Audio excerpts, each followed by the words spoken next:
दुष्ट कोल्ह्याला शिक्षा. एक उंट जंगलात चरण्यासाठी जात होता. तेथे राहणारा एक दुष्ट कोल्हा त्याला पाहून रोज विचार करायचा की याला कसे फसवता येईल.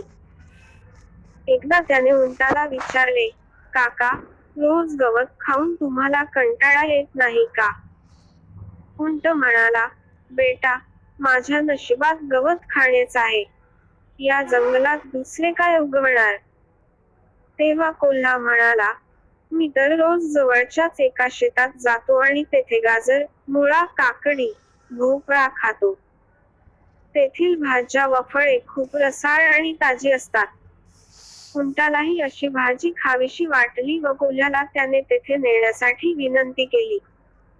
उंट कोल्ह्यासोबत शेतात गेला. कोल्ह्याने आधी जाऊन स्वतः खाऊन घेतले व उंटाला नंतर पाठविले. उंट शेतात जाताच कोल्ह्याने मग जोराने कोल्हेकुई सुरू केली.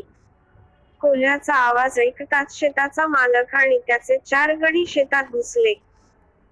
त्यांना पाहताच कोल्ह्याने जोरात धूम ठोकली व जंगलात पळून गेला, पण बिचारा उंट पळताना आल्यामुळे तिथेच अडकून बसला. शेतक याने उंटाला बेदम मारहाण केली. त्याला मार खाताना पाहून कोल्ह्याला खूप आनंद झाला. या गोष्टीला काही दिवस गेले. कोल्ह्याने उंटाला परत एकदा फसवून पुन्हा शेतात नेले व पुन्हा एकदा उंटालाच मार पडला.